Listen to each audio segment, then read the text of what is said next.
Hello and welcome back to another episode of Romantasy Readers Podcast. I'm Ali and I am joined, as always, by the beautifully blonde Nicole, who's looking great with her long locks I today. know. My hair just randomly grew like 6 inches in overnight. Where did that come Yeah. from?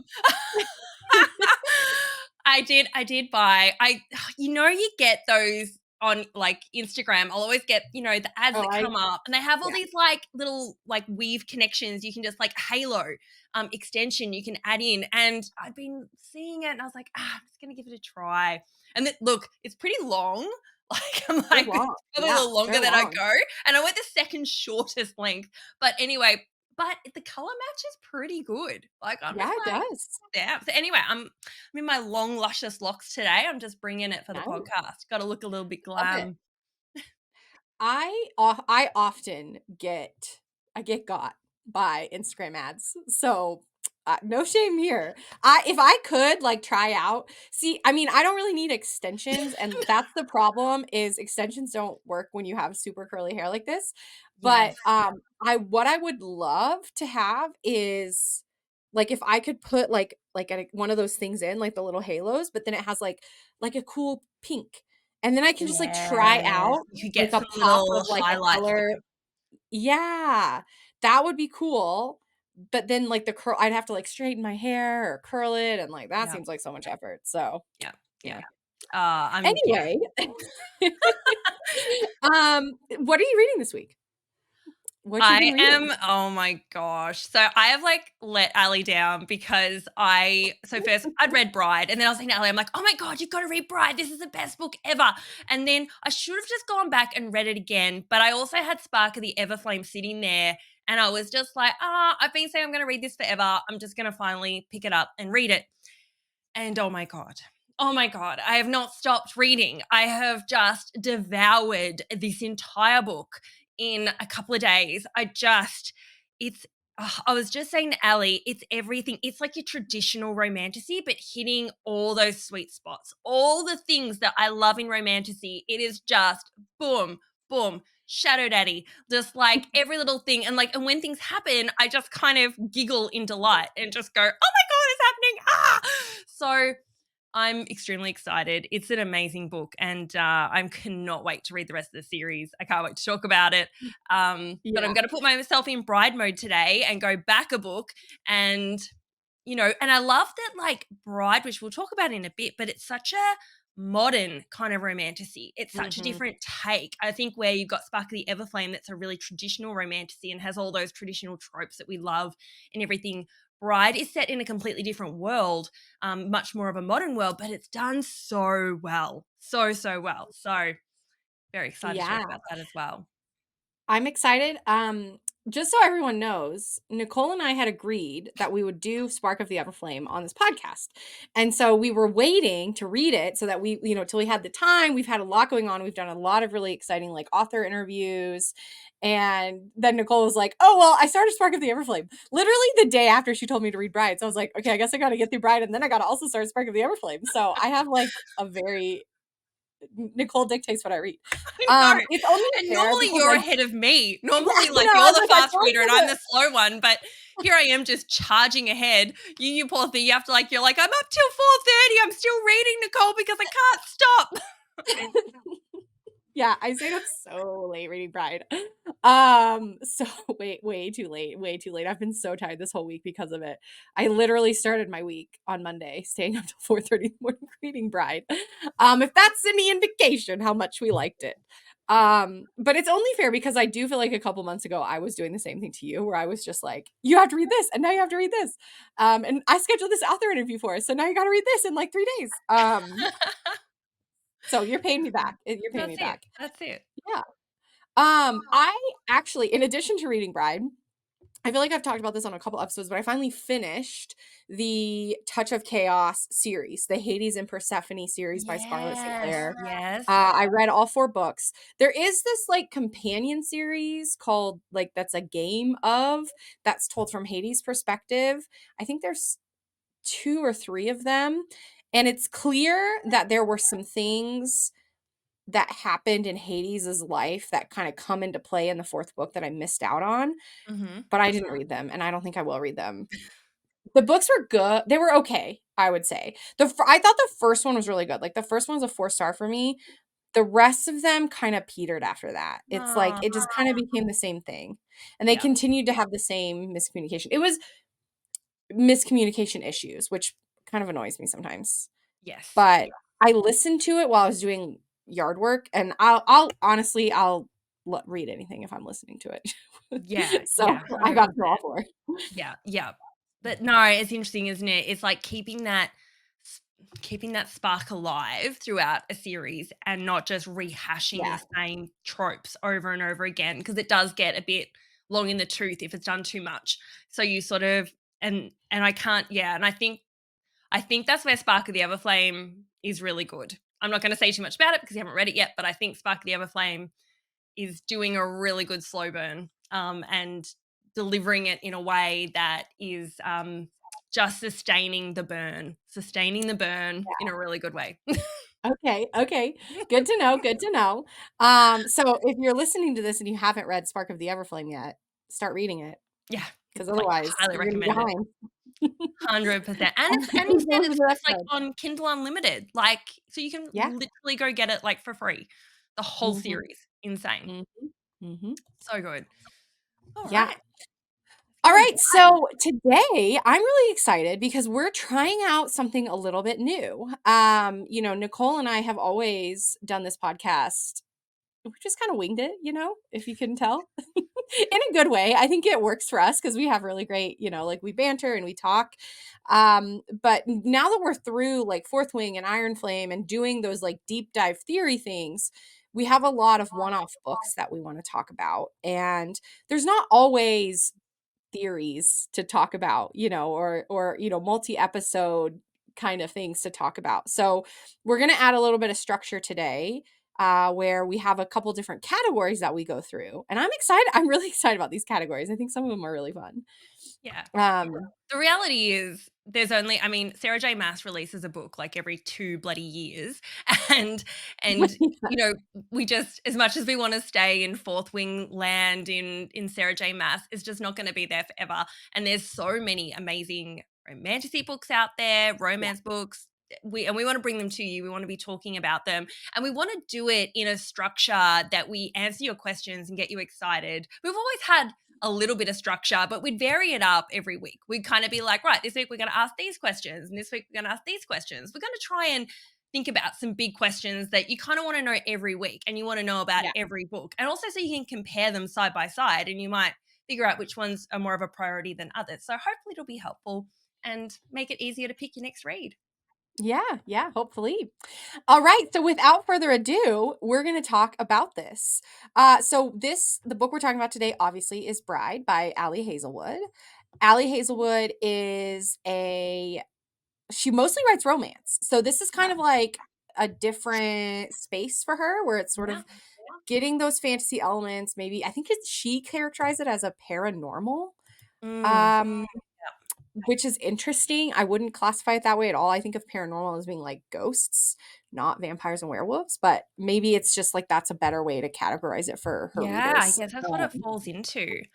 I look for me, I rarely read just straight romance sort of Same. comedy books. I've tried a couple and most of them I don't like. It's just too simple. It's always boy meets girl, boy loses girl, boy wins girl back with a little bit of fluff in there. I've just many of them I just find actually too boring, with the exception of Ali Hazelwood. Ali Hazelwood, I adore her books.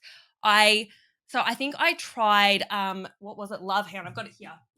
Here we go. This was the first one I read, Love Theoretically. Okay. And this was, oh, I just devoured it. I think when you are someone that you've studied, you've been to university, this really, you can really relate to this. I mean, first of all, Ali, she's not only a romance writer, she's also a neuroscience professor. I Like, saw that. I was like, it's like, girl, what? like, can you save some success for the rest of us in this Exactly. life? Like, she's And super smart and amazing and a best-selling author. Like, what And the she heck? brings that into her books. Like, she has this way of weaving the science into these romance books that you just, like, absorb it all. And then I had a moment where I went to watch Oppenheimer with my husband, and then they started talking about the theorists and the experimentalists, and I was just like, I know what that means. I know what that means because of Ali Hazelwood. Like, thank you so much, Ali. I look smart now because Wow. of your book. So she teaches you real stuff in her books. Like, who needs to go to a science class? Just read one of Ali Hazelwood's books, and then, you're going to have like an education in, yeah, theorists and I experimentalists had and physics. not This was my first Ali Hazelwood book. I haven't listened I've never read, one of her books, so now I'm excited to read more, but again, I've never approached it because I've been like, "That's straight or that's straight romance, not for me," and then when the Bride came out, I was like, "Okay, I can definitely get behind some vampires and werewolves." So, but you know what's interesting is even in this, like, somewhat fantasy novel, she's still bringing in science. There's in the beginning of the book, there's all these little, like, moments where she's sort of explaining in not real terms, I assume it's not Science real, like, terms. the DNA of how werewolves and Oh, vampires exist. It was so cool. I loved it. I she was is so into that. so smart, and she's also just so funny. Every single one of her books is laugh out loud funny, and I think that's why I love it so much. Yes, it is the generally traditional romance with this spin of science, but the humor she brings out of these characters is always amazing, and she did exactly the same thing in Bride. And I think Bride was probably more of a challenge because you were throwing it into this sort of fantasy world and fantasy characters, which typically aren't as funny, but she made Misery, the main FMC, just so lovable and funny and didn't take herself very seriously. And Yeah, yeah, she's just, yeah, she's so good at it. Total yeah. master. Yeah. Can you think of any comparable series? I cannot, because it's so unique. I mean, I guess you could say it's kind of like Twilight, but, like, on a way like, million times scale better.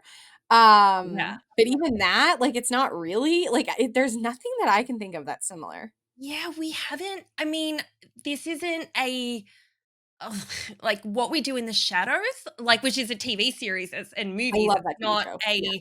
a it's not a well, actually, I don't know if it's a book or not, whether it originated from that, but just the comedy and the vampires, that's the only thing, but it's like a completely different style of show. The other things I'd just say in general, I mean, A Butcher and Blackbird, is a little A bit little bit. similar with the comedy. Mhm. Obviously, it's not the vampires and all that, but I've always said they're a little bit comparable. Just the humor of Ali Hazelwood and Bryn Weaver is a little bit similar, but, Ali Hazelwood is a master of her craft. So she's always sort of basically, normally I'm comparing other series to Ali Hazelwood, and I think that's the same in this. She's brought out a new genre, in my opinion. She has brought out a new Yeah. genre. Yeah, absolutely. How did you read it? Did you have a hard copy or did you use your ebook? Yeah, I use my Or did you ebook. listen? I Mm. can look, it's like everywhere. I think I'm pretty sure that I've seen it at Target and everything, but I had a copy on my ebook. So I love reading on my ebook. It's so I do easy. So too. yeah, That's I how I read did, it. Yeah. but kind of wouldn't mind buying a copy, I have to admit. I don't know, I've gotten so into audiobooks because I feel like it brings the characters a Mm. new life. So and I especially love audiobooks as, like, a reread. And so that's why I added this question was, like, if we read it, like, what did you think of the narrator, especially if they have, like, a male narrator, but Oh, I listened on my ebook as well. Okay, so we're going to do a bit of a summary. Just in case it's been a while since you read it, right? Like you may have read it months ago when it first came out in February, and you're just like, I know it was great, but I can't remember. So I'm going to do, again, challenge here because there's so much you could talk about, but I'm going to do the shortest summary that I can possibly do. And then we'll get into all of our categories. So if you, at this point, haven't read the book, we've kind of already dropped a few spoilers, but at this point, definitely stop listening, spend the time reading so you can come back and listen. Okay, so Misery, which is like a cool name, is the unwanted twin daughter of the most powerful vampire. As a child, she was sent to live with the humans as collateral in their peace treaty, and her best friend Serena has disappeared, and Misery is like freaking out and trying to find her. She's summoned by her father, and her father asks her to marry the most powerful and ruthless alpha of the werewolves oh no. to attempt to break her peace. Oh no, he's ruthless. What could that mean? How terrible. Yeah. Story's really awful. Yeah. She refuses until she hears his name and suspects that he could be connected to Serena's disappearance. They are married in an odd ceremony where he very intensely sniffs her. And then she overhears, after the wedding at the reception, she overhears a conversation that I think basically tells readers pretty quickly that Misery is his mate. Like I that's how I read that Yeah.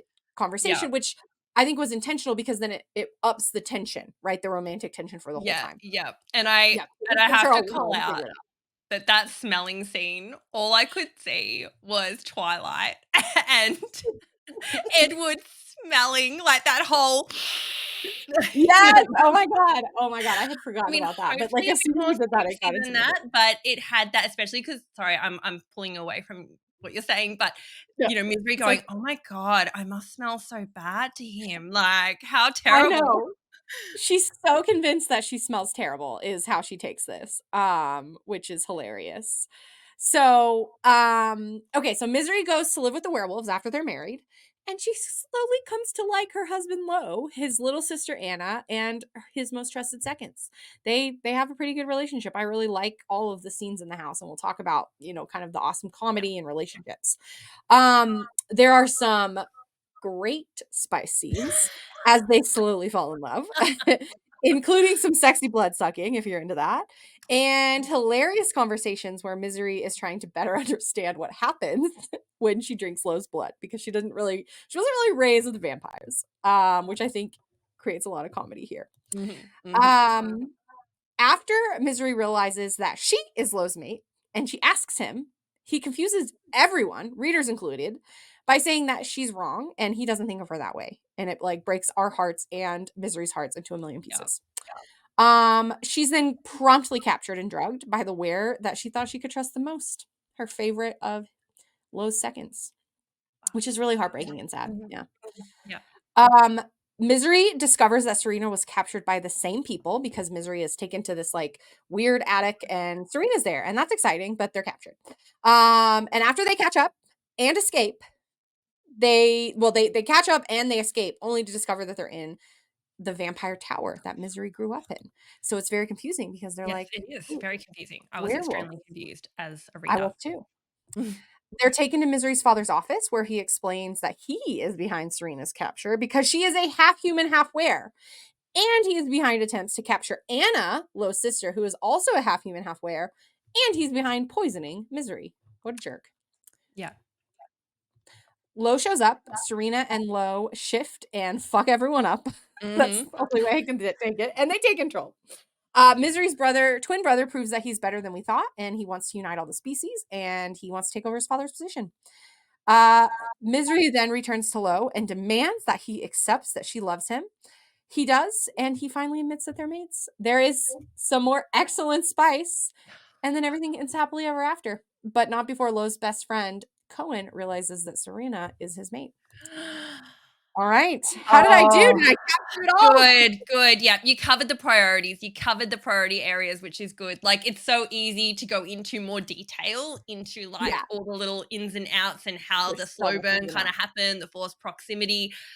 That ending, oh, I want there to be more books. I I feel need like, so much and more I'm so books. confused whether Ali will take it there or whether she'll just close it off here because she typically only does one book for each character. She doesn't have sequels. Some of the characters do overlap in her books, like, but they're not a sequel. They're really standalone.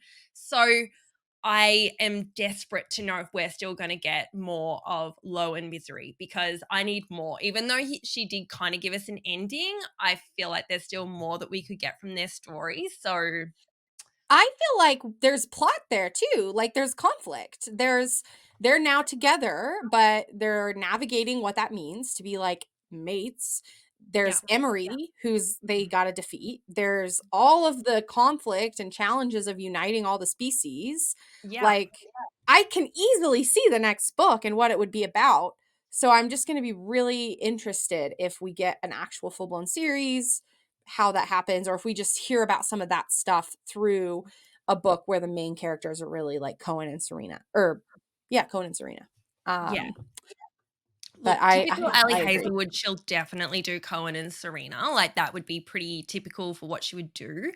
In saying that, I want to explore more of the interspecies relationship of, Misery and Low. You know, Yeah.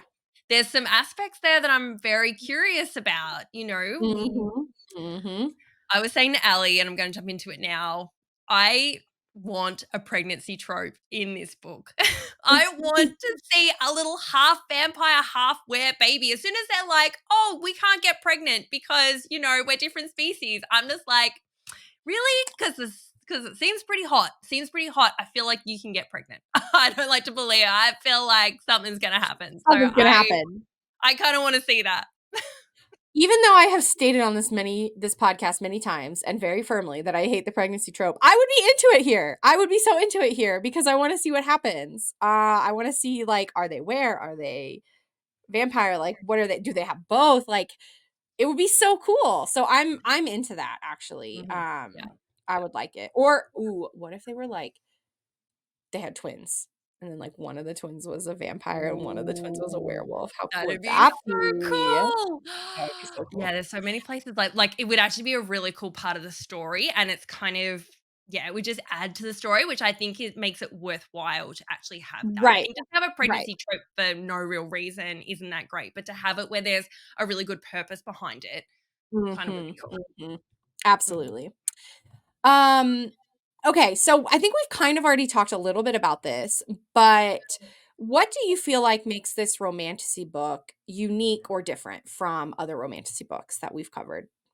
Yeah. Look, I mean, I think it's like I said, Ali is such a unique writer. She has her own style. She is a master of what she creates. And she's gone on a different path here, going into this world of vampires and werewolves and having these whole species and this whole modern world that is divided into different species and them kind of living side by side, having different countries that where some are intermingling more, and then I guess it's kind of an America kind of location Mhm. where they're very separate and they've kind of been at war with each other and things like that. So I love this sort of modern world that she had. I Mhm. like that, and look, I don't, as you said, I don't think she's called it a romantasy, but it kind of is romantasy. That's very much what it could be. As it could be paranormal romantasy, but there's obviously no magic. They, apart from the fact that they can like turn and things, it's more just that they're a particular species, almost making it more real. Yeah. Like they're just a species, and that's just who they are, and what food group they need to eat from, and do they transition into a werewolf? So I love how she kind of made it this sort of, it almost felt like real life. It felt like real Yeah. life, but it was also magic and fantasy. Yeah. I think that was really special. And then the last thing would be the knotting. Yeah. That was definitely I know that's a very, like, popular trope, that I've seen people talk about on Bookstagram, but I had never read anything about it, so I didn't know what it was. But it's in other Um books. I think it is. I think there's like a whole I mean, there's like there's books for everything, any kind of spice you want. And I think that that is like a genre of spice is like werewolf spice. Mhm. Because I've seen like people on Bookstagram like defend it or talk about it or whatever, and have just always been like curious, like what is that? I don't know, but like I never investigated further until because I was like, eventually I'll come across it, and I did. That's how it works. And she did a great job of it. You It did was a good hot. job. So there Yeah, you go. yeah, I liked it. I was like, okay, cool. The thing to me that I felt like was most like I agree with you. I think um the modern world, the fact that there are these like traditionally sort of magical creatures, but there's no magic. I love that. Um I classify things as fantasy if they have like to me the core of what makes genre fantasy is the world building. It needs to Mhm. be like the details of the world matter, and she does that in such a good way, in a deep way that Mhm. I think it can be classified as fantasy. Yeah. And there's romance, so I think it's a romantasy book. Yeah. um the other thing that I loved is I felt like the main FMC, Misery, was a little bit different than your classic traditional, romantasy FMC. She was Yeah. sassy in really good ways. She was very funny. I just like loved her relationship with the little sister Anna like Yeah. so much. And it like they had such like you usually have like the witty banter between like the FMC and the MMC, but there was like witty banter between her and the little sister, and I just like loved it. It was so Yes. great. Yes. I mean, that is Ali's, like, that is where she masters, like, her banter, her back and forth. That's what she's so good at. And she does create these characters. And I think Misery is so lovable. She's not powerful. She's not really strong. She's almost considered weak for the vampires. She's basically grown up with humans. She hasn't learned how to be a vampire. And that's been what's kind of cute. She's like a baby vampire, kind of learning her way as she goes and having Yeah. no idea of how to do anything. But her strengths come from her intelligence and that she's so Mhm. caring, like the scene where she runs out into the daylight to rescue Anna, and like, even that was really interesting. That Mhm. she made it that, like, okay, the sun's not going to burn you to a crisp, but like she's super super sensitive to it, so it makes her feel really unwell. Like she slowly burns really quickly, and it kind of takes all her energy and things. I loved how she brought in that typical vampire trope, but in a really subtle, kind of realistic way yet again, and I love Mhm. that. Yeah, that was a really great scene. Speaking of great scenes, our next category is what were some of your favorite scenes or moments and what were some of your least favorite? Oh, I loved when, oh god, where do I start? I When know, it's like the whole book is my favorite I know, scene. when this is just like a moment, but when she thinks that she smells really bad to Lo, and she's like, "Oh, I'm so So good. sorry, I smell so bad to you," and he's like, "You smell fucking amazing." I'm Amazing. just like, "Oh my god." And then the scene where he had to send her Oh, so good. on So the good. airplane. He's like, "I have to Yeah. send you. Do I have your permission?" And like, we've been slow burning all this time, and then he's just like Mhm. licked her neck, and oh my god, that was hot. That was just, I was just I melting into a puddle. Well, and he's also been like a sexy pilot, like he like piloted the plane and got them there and like it just I loved it. And there's like people outside waiting, so they're in a hurry and it's like this secret thing. Like loved that. Yes. I some of my favorite scenes, like I loved the when they were laying on the roof. Yes. That scene where they like both like found each other on the roof and they like talked really for the first time. Mhm. I love that scene, and that because that scene is also where she's, like, talking to him about his mate, and, like, we know that she's his mate, Exactly. and she still thinks that it's Gabby or someone else, and he's Yes, just like, yeah. "I would do anything for her," and you're like, She's talking about You, you, you it's dummy." you. And like nothing's clicking. Like she's lying all over his bed. He's smelling her. He's got a Yeah, picture of her in his drawer, but she still hasn't clicked yet. She's like, "Oh, I yeah. smell so bad. He must have this picture to like stab holes through it or something." Like, Yeah. Right, right. It's so crazy. And I loved the scenting scene, but I'm gonna expand that mm, to, like, that whole time they were at Emery's. Everything about being at Emery's was fantastic. oh, Like, they get the one bed, which we'll talk about as, like, a subverted trope. They, have this dinner, and she drinks his blood for the first for the time, which, first like, that was time. such a hot scene. I loved that scene. Mhm. And then it's like, like you're so excited, things are building, and then like all of a sudden it's like, boom, Anna's been, Anna's sick. Like we have to go back. I know, I know. Just as it's getting good, it's like boom, back to square one. Slow burn, back in action. Yeah. Did you have any worst scenes or scenes that you were like, I didn't love that? Um, well, I mean, not I look, I loved the whole book. So I don't think there was really any part that I was like, "Oh, I don't like that."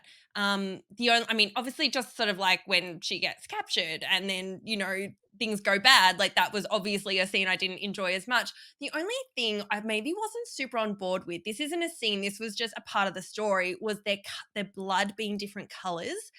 I didn't think it was really necessary, and I know for me, I just thought it was a bit strange that, the werewolves had green blood, the vampires had purple blood, Yeah. and then the humans had red blood, and I was kind of just like, "I don't know if that was really necessary." I feel like you could have just made it red blood for everyone, and, I don't know, for me, like, it doesn't really matter, it didn't, like, destroy the book for me or anything, but I just thought, I don't know if that was really." I think, like, in maintaining that sort of modernism to it and making it feel really realistic, I probably would have preferred to see everyone with just red blood. The red blood. Yeah. Yeah, I agree. It didn't I mean, I didn't mind it, and it's not like it became this huge thing of the story, No. but it was like, eh. I don't again, like, I'm kinda with you, like, I loved everything about this book, I really did. Um, Obviously, her dad sucks, so Yeah. I was like, anytime she was with her dad, I was like, oh, I 100%. hate him. So that's the only like answer I have for this category because I just like loved everything about it. Exactly. Um, okay. Now we're gonna break down the FMC and most importantly, the MMC. Tell me about Lo. Oh, Lo, he's just delicious. He's just top tier MMC. You know, He he's really is. big, he's manly, he's werewolfy, he's growly, he's smelling her and the animalistic protectiveness. And I don't know, he's just Lo. Like, it's just all those scenes. And I just went through, just getting some lines from the book, to do quotes later, which I won't spoil now, but the lines he delivered, like, when he was like, "You smell fucking amazing," or, he just made me melt, just melt. Yeah. I don't even have words to describe him. It's just, I'm melting.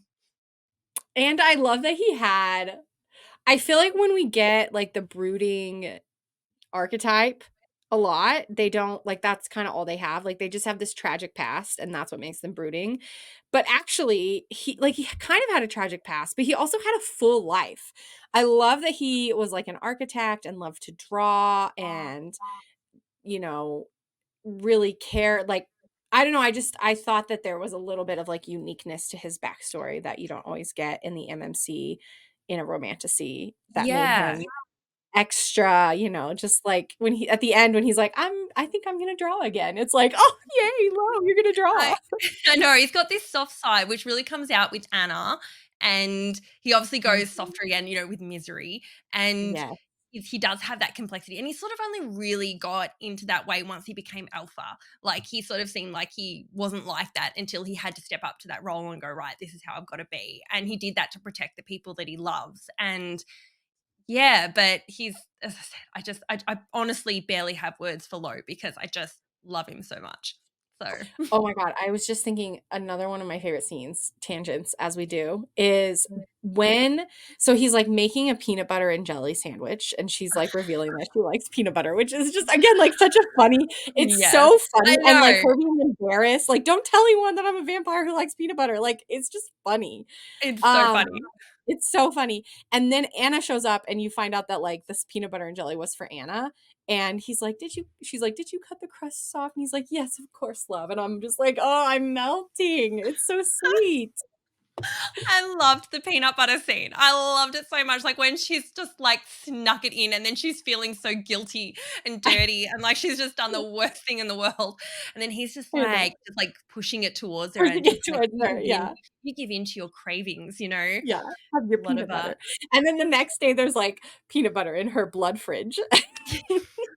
And the blood fridge. I mean, it's just, I could literally sit here and be like, here's all the things that are freaking hilarious to me because the oh, book is so funny. exactly, exactly. But I even love how she made it that like there was good blood and bad blood and like and Yeah. even like Yeah. when she first smells Lo and she's like good blood. She's like you've got good blood. Like straight You've away got she good says blood. that Yeah. there's a real connection there.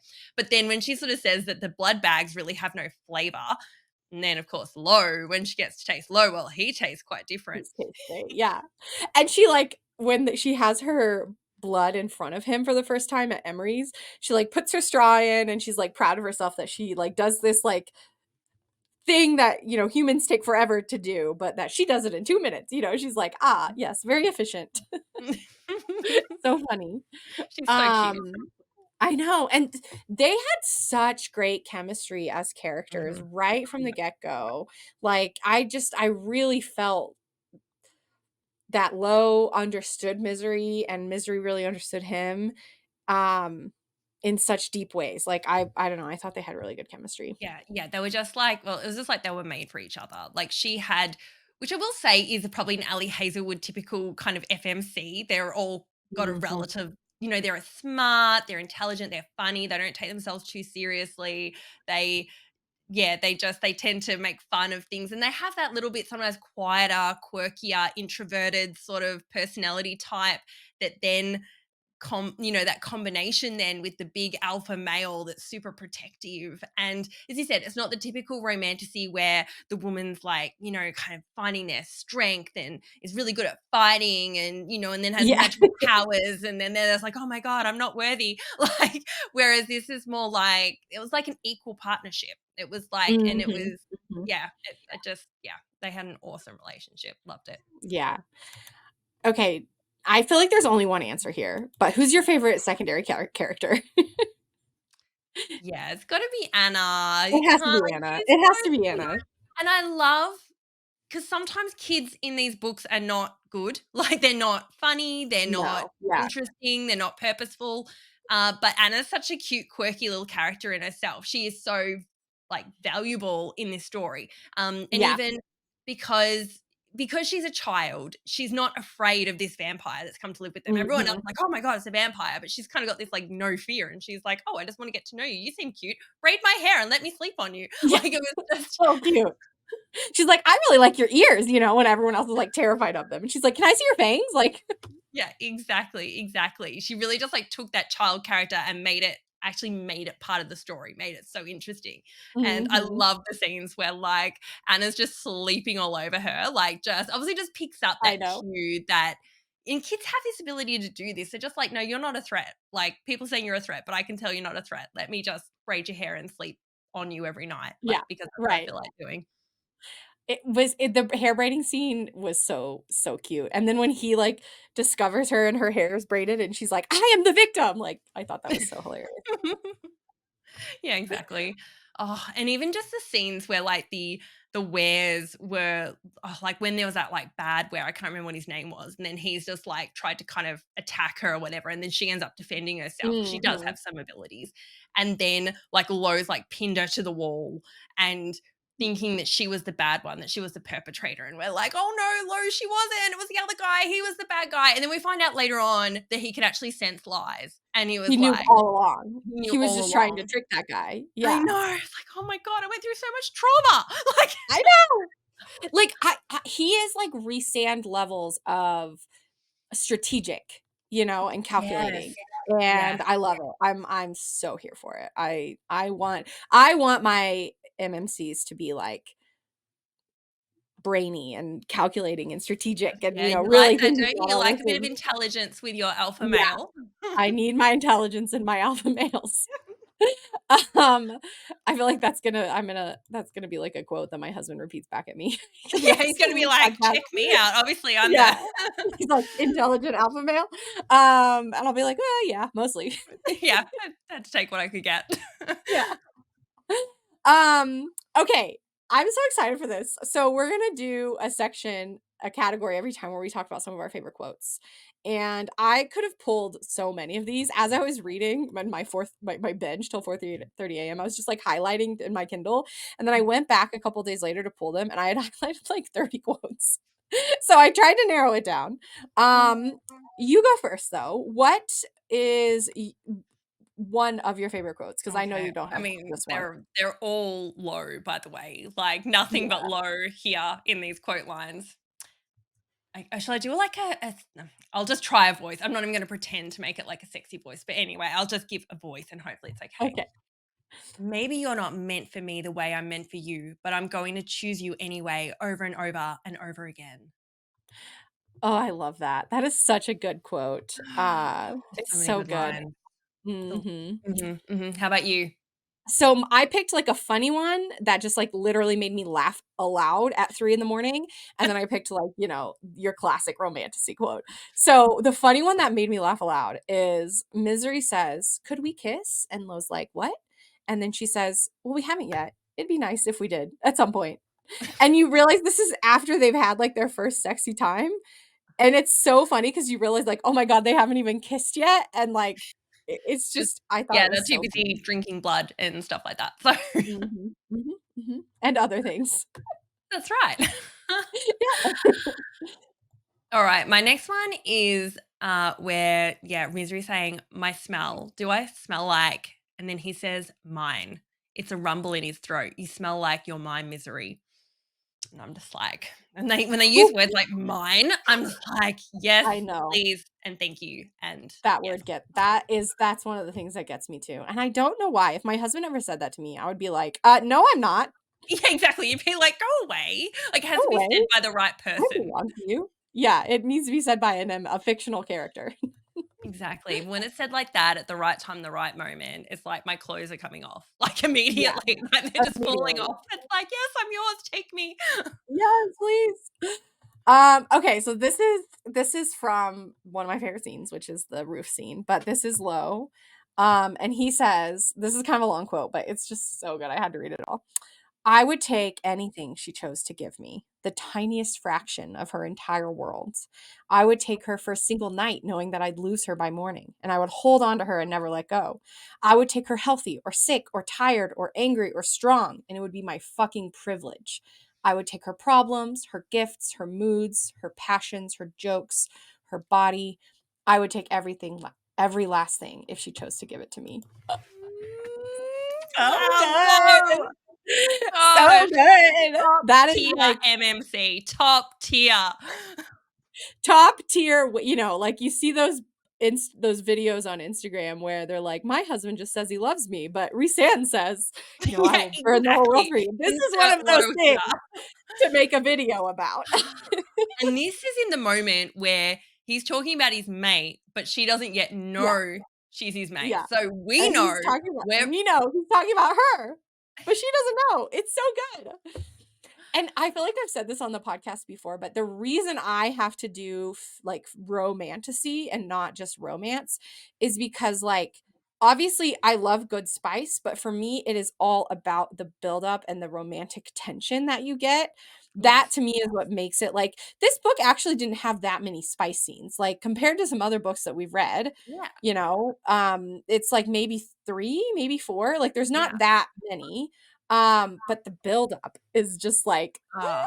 so good. Exactly. Something else I really liked that she did in this was which was a little bit different, and it gave us more of that indication that she was his mate. Like, I think Ali really let us know quite early on. It's like, if you hadn't picked it up, yeah, like, they're mates. Like, she just hasn't accepted it. There was always the lines at the beginning of the chapter where it was like, it'd say he walked past her room and he had to force himself to keep going. He had, Yeah. he was inspired to draw again. Like, she'd have all these little one-liners at the beginning of the chapters, just giving this insight into Lo and what he was going through as he was kind of Mhm. processing this relationship with Misery. I highlighted, like, most of those, like, 90% of those I had highlighted as, like, potential options for best quotes, 'cause they were all so good. Mm. Okay, what do you feel like was the best use of a romantasy trope? Uh, what was the best one? I mean, kind of forced proximity, maybe. Like, I mean, they're kind of forced into the marriage, and then that sort of the slow burn building up over time. Because yeah, weren't, they were kind of enemies to lovers, like, but it was kind of like, yeah, with kind of enemies to lovers, forced proximity. It kind of blended a few of them, I think. It Yeah, just, yeah, yeah. I think forced proximity, it is a great, like, if I were to say what are the key tropes of this book, to try to get someone to read it, I would say forced proximity, and it's very well done. Like, it's yeah. not forced proximity that doesn't make sense or that doesn't, like, it really makes sense in the story and adds to it. I mine is more of like a little bit of a micro trope, I guess. Mhm. I thought it was hilarious when they go to Emery's and there's one bed, and so you sort of have the, like, one bed romantasy trope moment, but then Misery immediately says, "Oh, good, there'll be no awkwardness because I have to sleep in the closet." Like, I found that to be extremely funny, Yes. and just, like, a really good, I don't know if it was, like, intentionally to be, like, a, nod tongue in cheek to romantasy readers or romance readers, Yeah. but, that's how I took it, and I loved it. Yeah, yeah. I think the good thing about this book that what Ali's done is it sort of is open to so many different types of reader. Like, I think your Yeah. traditional people that just like a rom-com will enjoy this book because it's got a lot of traditional Mhm. rom-com in it. Okay, you've got little flourishes of vampires and wares, but I think they can still enjoy the book. Then you've got your obviously paranormal people that can enjoy it too. Then you've got your romantasy readers that I think this is like your perfect romantasy book, more set in a modern world, but it grabs them in as well. And then comedy and things as well. So I think there's so many different genres of readers that are going to read this book and really enjoy it, and potentially opening this sort Mhm. of romantic style up to maybe some of those just traditional rom-com readers that don't really go into romantasy, going, oh, I don't really do fantasy, it's a bit too, it's not real life or something like that. This is a great entryway into that. So I even love that she's done that with this book, bringing so many Mhm. different kinds of styles of book together. It's so smart. I love a book that I can just see that, like, it's just so excellently done and so intelligently crafted Mhm. that I just love a book like that, and that's how I feel about this, it's like, it makes sense that she's a neuroscience I was going to professor, say, you've just like realized that in order for you to be satisfied with the level of intelligence of the book, it needs to be written by a neuroscientist, guys. Like, just so you heard it here. If you're a neuroscientist and you've written a book, send it to Ali and she'll and be this is like, me. okay, this is up to my intelligence level. That's hilarious.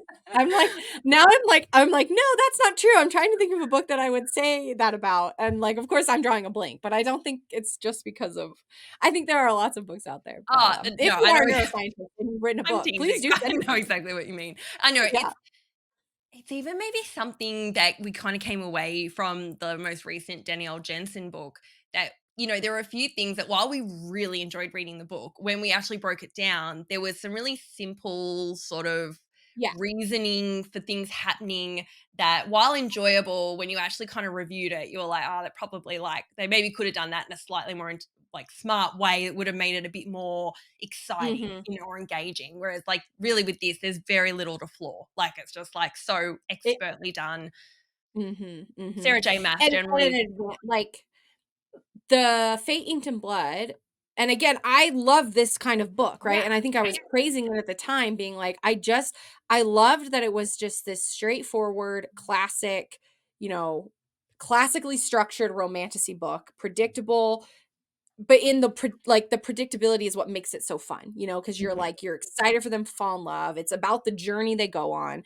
Whereas this one, like, of course, it was predictable, but it's like it almost because she revealed right away that they're mates, it became more of like a secret with the reader as opposed to it's this predictable ending. yes, I don't know. I don't know if I'm yes. making any sense. Like, I think, and this is going slightly sideways, but, like, Sarah J. Maas does a very intelligent book as well. She's a Absolutely. master of 100%. sprinkling things in. Thing is, she creates this massive world, tons of breadcrumbs. Like, it's got the potential to be amazing or to fall in a heap with a heap of plot holes. Mhm. Because when you go to that level of big, it's like you've either got to pull it all off, or if you miss some of it, it all falls in a heap, a bit like Game of Thrones, where once you decide to go to that level, the risk is way higher.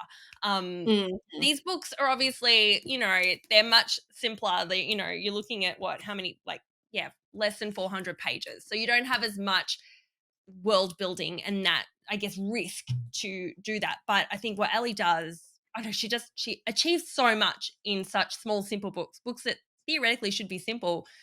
She just creates a whole world and fantasy Yeah. genre, and it's amazing. It's kind of like she takes that same kind of like intelligence and capacity of SJM, but then just focuses it all into the one book, Yes, which really elevates the quality and the craft of that book. 100%. Um, so okay, next question. And this one, like, it's kind of hard to define, but it's really just like, what is the peak romantasy moment? What is the moment where you're like, ah, yes, that is everything I love and enjoy about romantasy. I'll go first, because this is a category that I feel like you have to sort of like have an example to explain. So my like peak romantasy moment is when she overhears Lo saying like, I smelled her, like, what could it mean, And, like, the character doesn't know, and we are like, "Oh, we know what it means, we know what it means," like, it's your mates," and to me, I just feel like that's such a classic, like, peak romantasy, Yep, it doesn't get any better than that. yep. So that's my answer. Do you have a peak romantasy? I'm trying to pick a particular moment because I feel like I've got a few, There's a but lot, I yeah. feel like I'm gonna come back to the scenting scene because I just felt like this was such a huge moment. It was Yeah, the that's a first really good kind of answer. real physical forced proximity, like, Yeah. and the way that he's just rubbing his body against her and And putting licking his her. scent upon her. And then I think that Yeah. was the part where she's apologizing for how she smells. She's like, "Oh, I'm really sorry. I smell bad for you." And he's like, "You smell fucking amazing," which I know I've Yeah, said about yeah. 3 times in this podcast, but it was just a very intense moment. All right. I had extreme emotion as I was feeling this moment. It just oh, it was just when you just get that little satisfaction, and obviously you Yeah, knowing that they're mates, and it's just, I think, as you say, it's part of that slow burn, and it was just knowing what was going to come. I think other parts were when she fed from him for the first time and his blood yeah, tasted amazing to her. I think that was a yeah. really just intense moment. And then of course your moments when they finally realize that they're mates, like that's always going to be satisfying. But I think for me the burn is sometimes as much the enjoyment as when they actually finally It get is to that yeah, moment. definitely, definitely. Did anything surprise you about the book? Not really. I don't think there was anything that I was like, "Oh my god, I wasn't expecting that." As I said, I've read quite a few Ali Hazelwood books. I've read I think I've read all her novels, her big ones. I don't think I've missed any. So I kind of know what you get from Ali Hazelwood. Probably the biggest surprise was just that she went into this genre and not only did that, but did it so well. Um, Mhm. I had no idea that she had a real passion for like doing fantasy and doing vampires and werewolves and creating it in this modern world. So that was probably just the biggest surprise, that she went on this path and then just did it so beautifully, so, so So well. well. Yeah. You? I mean, I think that's a great I love that. I was very surprised, like, just when, they came out of the attic and they were in the vampire tower. Oh, I yeah. just, like, was not I did not predict or expect that was, like, one of those moments, and I love those moments in books. I just love those moments where I'm like, "Wow, I didn't I see that wasn't coming." yeah. And that was one of those moments for me where I was and then you're like, "Oh, it makes perfect sense." But Yes.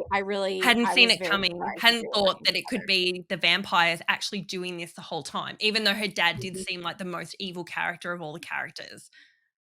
Yeah, she somehow tricked us into not thinking, Yeah. I was like, "Well, yeah, it must be those loyalists who have captured her now," like, you're just so Yeah, sure yeah. that it's I mean, I knew them. there was gonna be a twist, but I was kind of happy I hadn't fully figured it out. I hadn't fleshed out that it could be her Yeah, dad. What so I think yeah. because it was the werewolves that were like, even when she was like imprisoned by them, it was the werewolves that were watching. There was no Mhm. indication that they had anything to do with the vamps. So it was Right. she did a good job. She really tricked us. It was done well. Yeah, yeah. Do you have is there anything that you would improve in the book? What would you cut or change? Not really, not really. I feel like No, everything was yeah, good. not Only really. the blood, I feel like the blood could just be red blood. Don't feel like the green and purple blood was required. Slightly weird. The only other thing I would love that pregnancy trope. I would love a Yeah, little little vamp vampire baby. baby. I'm sorry to Yeah. everyone that are anti-pregnancy. I'm actually I'm not a super anti-pregnancy trope. Maybe that's because I've got 3 kids. Like, but I don't hate it.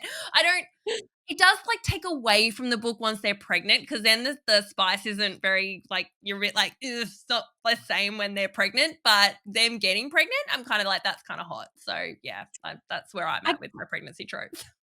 This is like a side note, obviously, tangent. I feel like the issue is not necessarily that they're pregnant, it's that they then become like a a an end to a means, or a means to an end. That's the way to say it, means to an end. Like, it's that so often when you have the pregnancy trope, like, that character, like, this amazing FMC that we've been super obsessed with is Yeah. now, like, taken out of the action. So if Yes. there could be pregnancy where they're, like, still freaking battling and having their sword, that's great. It's that so it's like, I don't necessarily mind that there are children that get, and, like, having the pregnancy trope and, like, I love I like, that idea. It's just that then I know, it they goes a just bit become, like, so maternal, lonely. like, it always becomes like then they get, like, super Yeah. protective and they're like, "Oh, they've got Yeah. that offspring," so then, like, the MMC is even more protective, and obviously the spice tends to die down a little bit because it's a little bit weirder Mhm. when they're pregnant, like, doesn't quite spice the same Yeah, way like, that non-pregnant I spice be goes. pregnant, fight battles, have spice, like, do it all. I This mean, is you fantasy. do get it, but I think, I don't know, maybe as a reader, you're even just more concerned for their welfare. You're just like, Yeah, "Okay, there's something exactly, going on now, exactly. so you gotta be Yeah, careful." Maybe don't yeah. go jumping off that cliff, like, into, like, the rushing stream. That might not be safe. So, yeah, but, and when it's done well, and it's part of growing the story, I think it's worth doing, but I can completely agree that when it's just to close off the story and be like, "Oh, that's not as worthwhile." Yeah. I will say, so I do have something I don't know that I would, like, change it, I just this is something that did, like, kinda stand out to me as, like, I didn't understand it, is I didn't fully understand Lo's motivations for telling her they weren't mates and that he didn't think of her that way, and especially for being so cruel. It kind of, like I mean, of course, it served the purpose, which was to, like, make her heartbroken, make us heartbroken, but it didn't really, to me, resonate with his character to be that cruel to her. Mhm. To be like, "I'm you the only reason you think you like me and you think we're mates is because you have, like, never belonged anywhere and you just wanna Yeah. belong." And I was Yeah. like, "Alright, rude."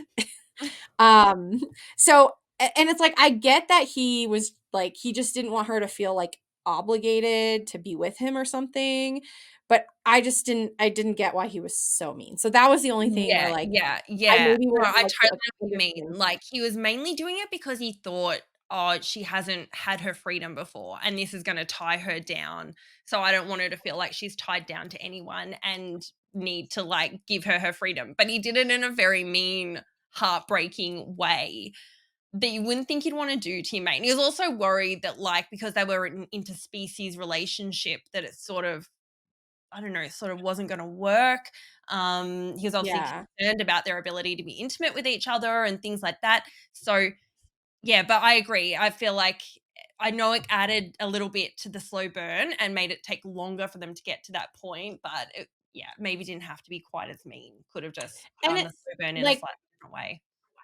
I'm reminded of the scene in Butcher and Blackbird Mhm. when, Rowan does say some mean things to her, like, "You're not lovable," but it's because he's at, like, being Yeah, held, like, he's a hostage, exactly. He's been and he's held at trying to knife protect point her, as, like, It's like gunpoint. the motivation makes sense is that he's gonna do whatever it takes to get her to leave, so Save he her knows, life. like, he has to say the meanest thing possible to get her to leave, otherwise she's not gonna go. Yeah. And so that like, the motivation makes sense and makes it more heartbreaking. The motivation here didn't make sense because it wasn't like she was under duress, it wasn't Mhm. like he was trying to protect her from anything, so that was, like, the only Yeah. thing where I was If it like, had been like her dad had been there with a gun saying, "I'm gonna kill her unless you tell her, like, to go away and that she's not your mate," like, that Yeah. would have made more justification for why he was really trying to break her heart at that moment. Mhm, mhm, Yeah, exactly. 100%. Good call out. Yeah. I mean, we've kind of already talked about this, but any, like, future predictions or we don't know if this is gonna be a series, right? So it's hard to be like, "This is a theory of what I could happen," but, Yeah. um, I anything?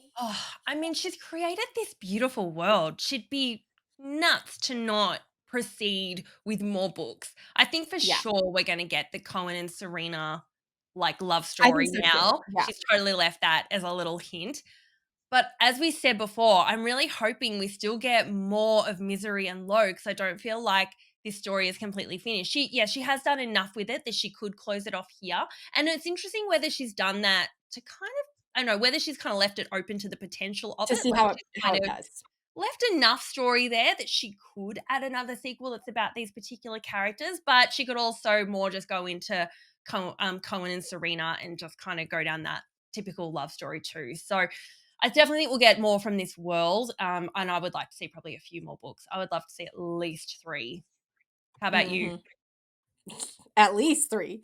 7. No. I mean, I believe you could do it.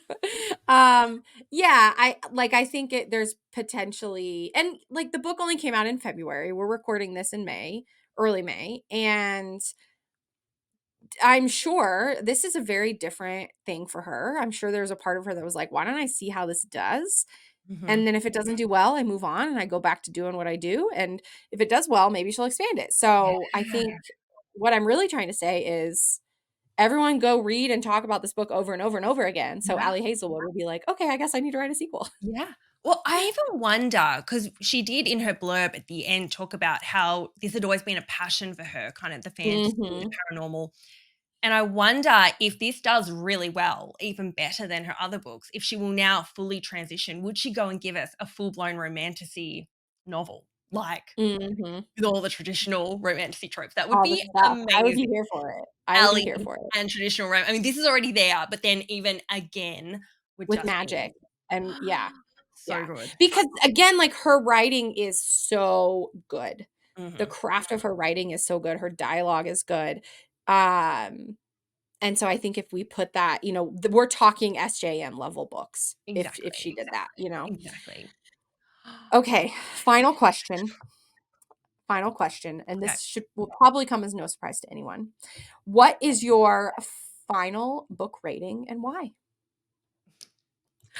5 stars. Yeah, no 5 doubt stars. about it. This is Yeah. such a good read, and I feel bad because I feel like lately, I feel like I've been giving everything 5 stars, so I should really try and judge because there's 5 stars and there's 5 stars, and obviously I even have my little 6-star rating for, like, the books that are just exceptional, and this book would actually get pretty close to that. It's probably only because It's like the 6-star rating for me. yeah, yeah. It's only that it's not this big, massive, multi-book, kind of series that would kind of justify to me it going to that next level. But it's a very sharp book. It is, it's beautifully done. It is so intelligent. It is so funny. The characters are sensational. Like it's perfection. It is perfection. Exactly what it is meant to be. It is delivered to perfection. It is top tier 5 stars for me. I I agree with everything you said. I have nothing to add. It's and yet I'm gonna add something anyway. It's perfect. I have no notes. I wanna read it over and over again. Even like the small tiny little things where I was like, I was stretching to find like what did I not like? What are some scenes I didn't like? It's a very, very good book. Um, if is it worth the hype on Instagram? I think so. I think it definitely is. I think it's not getting hyped enough. I think people need to talk about it more. I love that I pretty much read all my books based on the level of hype. If I start seeing hype, Same. if I start seeing artwork, if I start seeing people talking about it, I know it's probably a really addictive, great book. And I'm Mhm. rarely let down by Instagram and TikTok and all the rest of it. It's yeah, 100% this book is worth the hype. It is worth it's worth all the stars. All the stars. It's just so enjoyable. I completely concur with what you have said. It's just it's special. It's special, it's sharp.